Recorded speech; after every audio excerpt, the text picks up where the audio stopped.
میرا ایک معصومانہ سوال ہے، اگر یہود و نصارہ کی بچیوں کے ساتھ نکاح ہو سکتا ہے تو سنی کا شیعہ کی بچی کے ساتھ اور شیعہ کا سنی کی بچی کے ساتھ کیوں نہیں ہو سکتا؟ تو یا پھر مان لیں اعلیٰ حضرت کی طرح کہ یہود و نصارہ سے بھی بات تر ہے. ہاں یہ اعلیٰ حضرت نے لکھا ہے، احکام شریعت ان کی اپنی کتاب ہے، اس میں انہوں نے لکھا ہے کہ وہابیہ، اور پھر لکھا وہابیہ دیوبندیہ، وہابیہ غیر مقلد یعنی اہل حدیث اور دیوبند، اور پھر ساتھ لکھا قادیانی کافروں کو بھی بیچ میں شامل کیا، اور لکھا روافظ، ان سب کا نام لکھ کے انہوں نے کہا یہ سب کے سب جو لوگ ہیں یہ مرتد ہیں. مرتد کا مطلب ہے اسلام چھوڑ گئے اور واجب القتل، اور یہ 1,00,000 دفعہ بھی اللہ کا نام لیں تو ذبیحہ مردار ہی رہے گا. البتہ یہود و نصارہ اگر اللہ کا نام لے کر کریں تو وہ حلال ہوگا، یہ حرام رہے گا. 1,00,000 دفعہ بھی نام لیں تو کس کا؟ دیوبندی، اہل حدیث، شیعہ، ان سب کا، اور قادیانی کافروں کو بھی بیچ میں ڈال دیا. انہوں نے قادیانیوں کے کھاتے میں ڈالا ہے ان کو، کہا کہ یہ 1,00,000 دفعہ بھی نام لیں تو ذبیحہ حرام رہے گا، البتہ یہود و نصارہ اگر کریں تو حلال ہوگا. تو پھر اب باقی پیسے تو چھوڑ دیں، آپس میں آپ دیکھ لیں کہ ان لوگوں نے کس طریقے سے دراڑے ہیں. پھر ہمیں لوگ کہتے ہیں جی بزرگوں کے بارے میں بات کرتے ہیں، بزرگوں نے خدمت ہی اتنے بڑے لیول پہ کی ہے کہ وہ بزرگ خود بخود پھر وہ اس پورے معاملے میں رگڑے میں آ جاتے ہیں. ہماری نیت تو نہیں ہوتی لیکن خود بخود آ جاتے ہیں. اور پھر ملفوظات اعلیٰ حضرت میں کہتے ہیں جی ان کے بیٹے نے جمع کیے ہیں. سر ان کے بیٹے نے جمع کیے ہیں جو مفتی اعظم ہند ہیں، مصطفیٰ رضا خان نوری، جن کی نعت ہے تو شمع رسالت ہے عالم تیرا پروانہ، وہ بیٹا ہے ان کا جس نے ان کے ملفوظات جمع کیے ہیں. اور اس سے بڑی بات، ملفوظات کی جو پہلی جلد ہے نا، پہلا حصہ، وہ اعلیٰ حضرت نے خود پڑھا ہوا ہے اور اس پہ مہر لگائی ہے کہ میں نے اسے لفظ بلفظ پڑھا ہے. تو پھر اعلیٰ حضرت کی اپنی ہوگی نا. اور پہلی جلد کے اندر ہی پہلا حصہ جو اعلیٰ حضرت نے خود پڑھا ہے، اس میں ان سے سوال ہوا ہے کہ اگر وہابی جماعت کروا رہے ہوں تو نماز ان کے پیچھے پڑھیں یا الگ؟ تو انہوں نے جواب دیا ان کی نماز نہ نماز ہے نہ جماعت ہے. سیدھا سیدھا کھری گل جڑی ہے انہوں نے کر دی تھی. اور وہابی اعلیٰ حضرت دیوبند اور اہل حدیث دونوں کو کہتے ہیں، وہ میں آپ کو پہلے بتا چکا ہوں احکام شریعت میں سے. پھر وہ کہتے ہیں کہ وہابیہ کی مسجد میں نماز پڑھ سکتے ہیں دیوبند اور اہل حدیث کے. تو انہوں نے کہا، جواب دیا، کفار کی مساجد مثل گھر کے ہیں. کفار ڈائریکٹ لفظ لکھا، یعنی جس طرح کافر کی مسجد ہے نا تو گھر کے مثل ہے. یعنی وہ جو بخاری مسلم میں حدیث ہے کہ میرے لیے پوری کی پوری زمین پاک کر دی گئی ہے، میرا امتی جہاں چاہے نماز پڑھ سکتا ہے. تو یہ حدیث انہوں نے کوٹ نہیں کی، اشارتاً بات کر دی کہ جس طرح گھر میں بھی نماز ہو جاتی ہے اس طرح کفار کی مسجدوں میں بھی نماز ہو جائے گی. اور کفار انہوں نے یہود و نصارہ کو نہیں کہا، دیوبند اور اہل حدیث کو کہا. ابھی بات ختم نہیں ہوئی. پھر تیسرا سوال ان سے ہوا کہ یہ وہابی دیوبند اور اہل حدیث جب اذان دے رہے ہوں تو ان کی اذان کا جواب دینا چاہیے. تو انہوں نے کہا کہ ان کی نہ اذان ہے نہ نماز ہے. اور پھر کہا ان کی اذان بھی ان کی نماز اور جماعت کی طرح باطل ہے. بڑے وہ صحیح بات ہی انہوں نے کی، جب میں ان کی نماز ہی کہہ رہا ہوں نہیں ہوتی ہے تو اذان کی تو باطل ہے. البتہ جب اذان میں اللہ اور اس کے محبوب صلی اللہ علیہ وآلہ وسلم کے مبارک نام آئے تو آپ عز و جل یا جل جلالہ یا صلی اللہ علیہ وآلہ وسلم کہہ سکتے ہیں. باقی نہ ان کی اذان ہے، نہ نماز ہے، نہ جماعت ہے. بات ہی ختم کر دی. یہ ہے بزرگان دین کی خدمات. جب ہم ہائی لائٹ کرتے ہیں تو کہتے ہیں نہیں ہم سب ایک ہیں، کوئی مسئلہ نہیں ہے. تو انجینئر صاحب ویسے اختلافات، سر ایک ہیں تو پھر بتائیں کہ ہمارے بزرگوں نے جو کام ڈالا ہے یہ کام ان لوگوں نے ڈالا تھا، ہم ان سے لانے برات کرتے ہیں. پھر ہم یہاں تک نہیں رہیں گے، پھر ہم اگلی بات کریں گے کہ جنہوں نے کام ڈالا تھا اور لوگوں کو کافر کہا تھا تو اب وہ جن کو کہا وہ تو نہیں تھے، تو پھر کافر کون ہوا؟ کہنے والا. تو یہ کون کہے گا کہ ہمارے بڑے بزرگ جو ہیں وہ کافر ہیں؟ تو ہر صورت میں پھنسیں گے. اور یہ میں بار بار اس لیے باتیں ہائی لائٹ کرتا ہوں تاکہ آپ کو پتہ چلے کہ وہ جو ہمارے پچھلے دنوں ہمارے ایک بابا جی جو فوت ہو گئے ہیں، اللہ تعالیٰ ان کی غلطیوں سے درگزر کرے، تو وہ انہوں نے مرنے سے کچھ عرصہ پہلے ہی 9 نومبر 2020 کو انہوں نے بادشاہی مسجد جو دیوبندیوں کے پاس ہے اس کے باہر مزار اقبال کے اوپر تقریر کرتے ہوئے جب مغرب کی اذانیں شروع ہوئیں تو انہوں نے کہا چلو جی اٹھو جی، انہاں دی کیڑی گل ہے، یہ تو سوراں دے سور نے، یعنی ان کی اذان تو اذان ہے ہی نہیں ہے. تو کہتے ہیں ڈبنگ ہو گئی، یہ وہ. تو یہ تو اعلیٰ حضرت کی تو اپنی کتاب میں لکھا ہوا ہے جو انہوں نے لفظ بلفظ پڑھی ہے. تو اعلیٰ حضرت تو ان سے بڑی ہستی ہیں، انہوں نے تو اس سے بڑی بات کر دی ہے. کہنا انہاں بڑے دے اخلاص منگو تو بڑے بڑے لوگ ہم گداواں نو خیر پا ہی دیں گے. چلو جی چلیے. او بھابیاں دی اذان اے تے کیڑا ادب ہے، اے تے سور دے سور ہیں. چلو چلیے.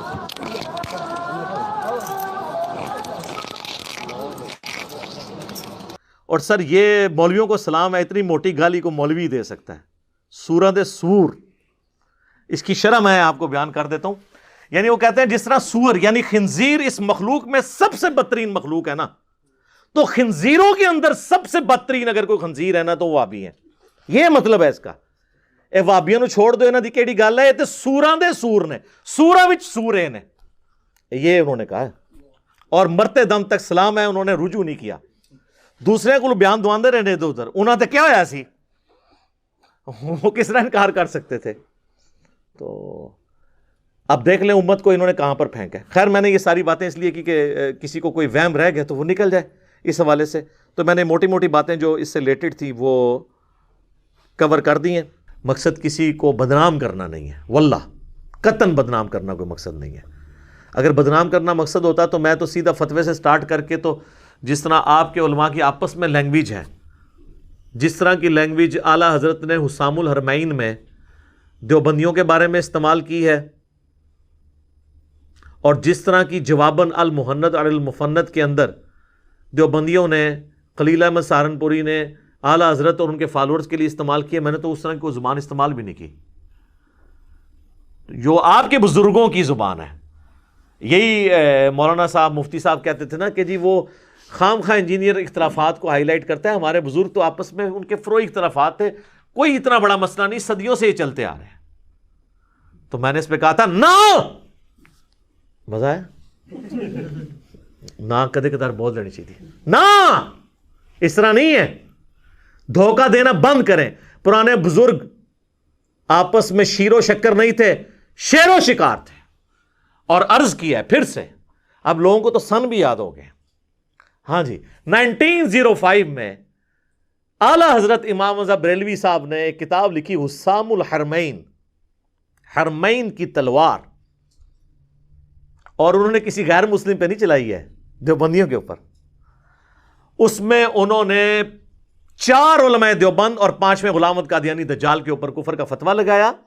اور بات کو کنکلوڈ کرتے ہوئے انہوں نے لکھا کہ یہ تمام علماء اور ان کے ماننے والے اور ان کے کفر میں شک کرنے والے بھی کافر ہیں، اس پہ اجماع ہے، یہ بالاجماع مرتد ہیں. یعنی بریلوی یعنی اگر دیوبندیوں کے بارے میں بات کر رہے ہیں کہ جی اپنے بزرگوں کے بارے میں شک کرنے والے، ان کو تو یقین ہے کہ بزرگوں نے کچھ نہیں کیا، تو کروڑوں دیوبندیوں کو فارغ کر دیا احمد بریلوی صاحب نے. شیر و شکار، یہاں پہ یہ شیر تھے اور شکار تھے دیوبندی. اس کے جواب میں دیوبندیوں نے کتاب لکھی المحند علی المفند. کہتے ہیں ہمارے بزرگوں کی تو زبان بڑی میٹھی ہوتی تھی. المحند ہند کی تلوار، علی المفند ایک پاگل سٹھیائے ہوئے بابے پر. کسے کہا؟ احمد بریلوی صاحب، کروڑوں بزرگوں کے امام. یہ کہتے ہیں بزرگوں کا ادب نہیں کرتے، آپ دوسروں کے بزرگوں کا ادب نہیں کرتے ہیں. المفند کہہ کے انہیں پکارتے ہیں. اس میں لکھا کہ احمد بریلوی اور ان کی جماعت ایک شیطانی لشکر ہے جو علماء دیوبند رضی اللہ عنہم پر حملہ آور ہو گیا ہے. 14ویں صدی کے علماء کو رضی اللہ عنہم، جیسا کہ شیاطین حملہ آور ہوتے تھے انبیاء پر. دیکھو کڈی کڈی نسبتاں ملاندے نے. اور یہ صرف ان کا آپس کا مسئلہ نہیں ہے. المحند میں انہوں نے آگے چل کر اہل حدیث کے بارے میں لکھا ہے کہ یہ وہابی جو ہیں، محمد بن وہاب صاحب اور ان کے فالورز، یہ خوارج کی ایک جماعت ہے. آج ویسے یہ سعودیہ سے ریال کھانے کے چکر میں ایک پلیٹ فارم پہ آئے ہوئے ہیں، ادروائز ان کے بزرگوں نے المحند سے بھی بہت پہلے، المحند میں تو انہوں نے ریفرنس کوٹ کیا فتاوی شامی رد المختار کا، کہ ابن عابدین شامی نے ان کو ڈکلیئر کیا کہ خوارج کی ایک جماعت ہے. تو خارجی کہتے ہیں، اہل حدیث کو بھی خارجی، بریلویوں کو بھی فارغ، سب ایک دوسرے کو فارغ. اور لوگ کہتے ہیں جی انجینئر آ کے اختلافات کو بھڑکاتا ہے. سر میں نے کہاں سے بھڑکایا؟ یہ تو سب کچھ آپ کے بزرگ کر کے گئے ہیں. پھر کہتے ہیں گندی مکھی ہے، گند پہ بیٹھتی ہے. ہاں مجھے انہوں نے کہا گندی مکھی ہے. اور مکھی گند پہ بیٹھتی ہے. میں تیار ہوں جناب, بس صرف یہ بھی سال بتا دیں یہ گند پھیلایا کس نے تھا. آپ پورا جملہ کریں کہ انجینئر صاحب وہ گندی مکھی ہیں جو ہمارے بزرگ جن کو ہم رضی اللہ عنہم کہتے ہیں ان کے گند کو صاف کر رہی ہے. تو میں گندی مکھی بننے کے لیے تیار ہوں کہ گند آپ کے بزرگوں کا تھا. تو جب آپ کے بزرگوں کا گند میں صاف کر رہا ہوں تو پھر بزرگ کسے ماننا چاہیے؟ جو گند کر کے گیا یا جو صفائی کر رہا ہے؟ مجدد نہ مانیے گا مجھے, نہ یہ کام نہیں کرنا. تو ہم یہ چیزیں ہائی لائٹ اس لیے کرتے ہیں کہ جب تک بابوں سے دستبردار نہیں ہوتے نا اور کتابوں کے ساتھ نہیں جوڑتے, اور صرف ان بابوں سے جڑیں جو کتابوں کو حق مانتے ہوں, جن کتابوں کی بنیاد پہ انہوں نے عزت اویل کی تھی. کہتے ہیں یہ بزرگوں 1400 سال میں اور کسی کو دین سمجھ نہیں آیا. یہ کب ہم نے کہا ہے؟ ہم نے کہا 1400 سال سے جو دین آپ بتا رہے تھے نا کتابوں میں, وہ جو آپ کو کتابیں دیتے رہے نا وہ خود بھی اس پہ عمل نہیں کرتے تھے. کہتے ہیں نہیں بزرگوں کی نسبت سے کتابیں آپ تک پہنچی ہیں, تو ان کے بزرگوں نے چٹیے. تو سب تو پہلے تو میں پرنٹنگ پریس والوں کو چاٹوں گا نا, جن کی پرنٹنگ پریس پہ یہ قرآن اور بخاری مسلم چھپے ہوئے, وہ تو ہیں غیر مسلم گورے.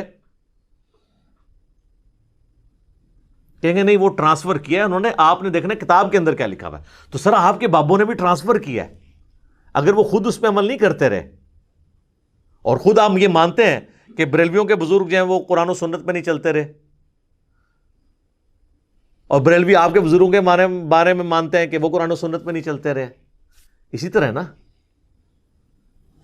تو جب اسی بات کو میں کمبائنڈ فارم میں کر دیتا ہوں تو مجھے کس چیز کی گالیاں؟ 99 قتل تو تسی بھی کیتے رہے, 99 قتل تو آپ نے بھی کیے نا, اپنے سوا ہر ایک کو کہا نا گمراہ. میں نے کہہ دیا آپ کے بزرگوں نے بھی یہ گمراہیاں پھیلائی ہیں, تو میں نے ایک ہی کر کے سینچری پوری کی ہے, تو میں مجرم ہو گیا ہوں. یہ تمام مکاتب فکر کے علماء اپنے علماء کی میٹنگ کال کر کے ہمیں ریٹرن میں فتویٰ دیں کہ یہ ایک دوسرے کو مسلمان سمجھتے ہیں.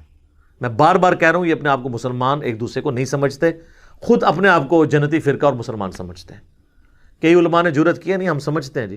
میں نے کہا نہیں اس طرح نہیں, آپ کو طریقہ بتاتے ہیں, وہی فقہ حنفی کا ہیلے والا طریقہ, کہ آپ یہ لکھ کے دیں کہ ہمارے سوا جتنے مکاتب فکر ہیں, یعنی بریلوی لکھیں کہ دیوبندی, اہل حدیث, شیعہ, یہ سارے فرقے جن جن عقیدوں پہ قائم ہیں, انہی عقیدوں کے ساتھ موت اگر ان کو آئی تو آخرت میں ایک نہ ایک دن اپنا عذاب بھگت کے جنت میں چلے جائیں گے.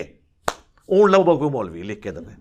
اور میرے پاس ایک دیوبندی مفتی صاحب آئے جو ویڈیو سن کے انورٹڈ کاما میں گمراہ ہو چکے ہیں.